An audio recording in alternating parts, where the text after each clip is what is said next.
sa studio. Wancho, sinatanong nila kung ano daw ang status. It's complicated. It's complicated. Anyway, good morning mga kapuso! Good morning dyan sa studio. Nakikisaya Hello. kami dito ngayon sa 9th Minasa Festival dito sa Bustos, Bulacan. Ayan, at pagod na si Wancho. Kanina pa po niya minamasa ang ating panghimagas. Yan ang pinakasikat na panghimagas nila dito, Oo, at Wancho. malita ko matamis to. Kasing tamis ng pagkamis Oh, wow. ko sa'yo. It rhymes, it rhymes. Ilang araw ka nga rin hindi nagpakita sa akin, Wancho, pero okay lang yan. Dahil today, ima-maximize natin ang pagiging matamis. Itatry natin ang mga main dishes nila na meron ding minasa. Yes, Diba? and speaking of main dishes, syempre, kung may main dish, kailangan rin natin ng dessert. Dessert? Excited ka na ba doon? Do you Excited like na ako. dessert? Yes, I love anything sweet. That's why I like you nga eh. What I like you more. Mamaya itatry natin Na-miss yan. kita. Oo nga, na-miss din kita. Alam mo, Oo, on air? Ha? Na-miss kita on air and off air. Okay. A little bit of both. Puso ko. Okay, kaya mo yan, kaya mo Kaya yan. ko to. At syempre, mamaya excited na ako makita kung paano ginagawa tong minasa Wancho. Aha. Gusto ko siya, na-try ko na siya kanina. I like the texture at saka Yeah. yung pagiging sweet niya, hindi sobrang tamis. Sakto. Maganda yung balance Oo, ng balance pagkatamis ng pagka-sweet and talaga. yung texture Yung of this ano? amazing snack. Yes, I would panghimagas say. Oo. actually. And the great thing is, hindi lang siya pwedeng pang dessert, pwede rin po natin siya ilagay, as I mentioned kanina, sa inyong mga main dishes. So, gusto ko malaman kasi syempre sweet siya, di ba? Tapos ilalagay mo siya sa kare-kare or Aha. something like that. Pero gusto mo ma-try? Sige, pwede. Okay lang. Ay! Tingnan mo, nahuhulog na yung minasa, parang ako lang nahuhulog na. Ang sarap. Kumusta? Okay Buti naman. pa, buti pa ikaw nahuhulog na. Ako nahulog na. Hello! Good morning! Naku, nahuli pala yung pagsayo ko. Kita yung dance moves po doon, Wancho. Pangpa-hype yun eh. Oo. Pangpa-hype ng umaga ko. Actually, yun po yung excited dance ni Wancho. Pagkakain siya ng masarap, makikita mo yung sumasayaw na siya doon sa gilid. Ayan o. Nabukas. Totoo. Totoo talaga mga kapuso. Dito pa rin po tayo sa Bustos, Bulacan, kung saan nakikisaya tayo sa kanilang 9th Minasa Festival. Hi, guys! Hello! Ayan, kaway kayo sa TV. Oy, taas ang energy nila dito in Oo naman, fairness. Wancho, excited na akong itry ulit ang Minasa dahil syempre hindi mawawala ang mismong bida ng ating festival, ang Minasa. At kilalang kilala talaga ang kanilang minasa dahil sa lasa nito. Matamis at masarap talaga. That's right. Parang Kanina pag-ibig. Po, parang pag-ibig lang. Parang pag-ibig. fall in love. Ganyan. Kaso sabi niya, it's complicated daw. So tignan natin mamaya. It's not Kanina complicated po, pala. Nakita niyo yung ginagawa ni Wancho.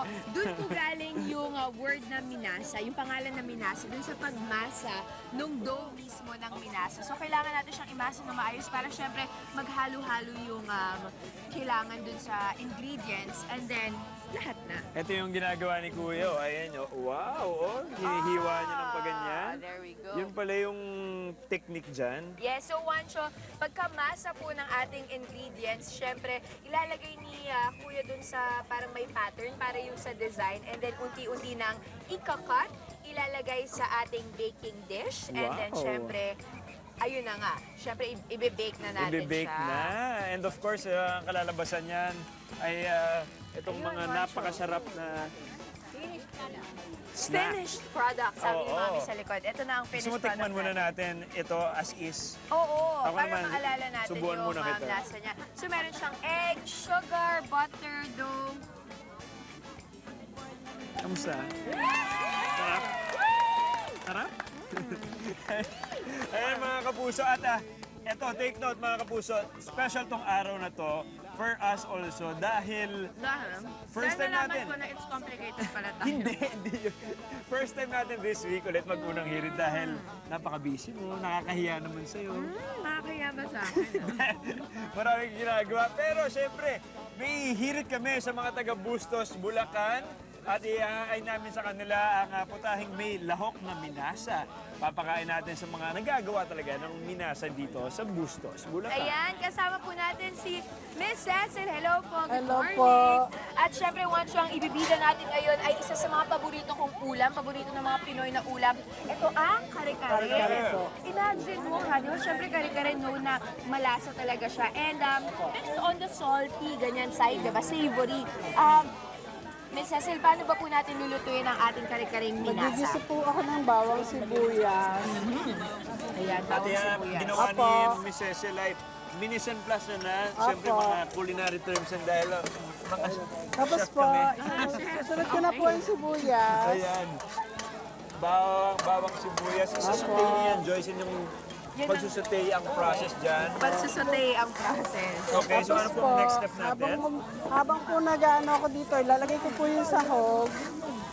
Wow, Yung sahog. na kaagad. Wow, look at that. That's just amazing, Joyce. Okay, what can you Tapos say po, about habang the po technique? inaano yan, Very ito interesting po, lalagay technique. na po natin dito yung gulay. Ayan, syempre kailangan palambutin muna ang gulay, Joyce. Para kapag isasalang sa kare-kare, at least sa ulam, ready to eat na, and kumpletong-kumpleto na ang nutritious aspect of the dish. Okay. Ang resident culinary student po natin na si Short Juan course. Trevino. Short course, take note, short course, mga kapuso.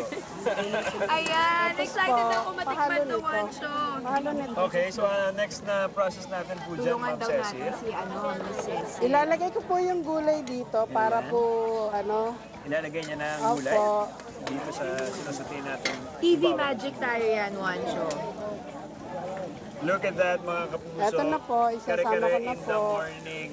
Ay, That's mali. amazing. That's amazing. Alam mo, meron talaga mga ulam na sa sobrang sarap. It doesn't matter kung anong araw, anong time of the day mo siya kinakain, eh, no? Okay. Pwedeng at night, pwede din na ano, Tapos po, ako naman yung almusal. Pwede pang merienda. Ilalagay ko na po yung gata. Tama. Kasi para po Ayan na ang gata, mga Opo. kapuso. Here we go. Naku, naaamoy ko ng Juancho. Wow. lalagyan po natin ng atsuete. Achwete. Excited na akong malaman kung paano magpe-play yung lasa ng minasa dito sa ating kare-kare Juancho, ah. That's interesting. Minasa po yung pampalapot natin. Ah, so minasa po Ilalagay. yung pampalapo. Oo, at saka syempre dahil iba nga ang taste ng minasa, this will add another dimension to the dish, yung kare-kare.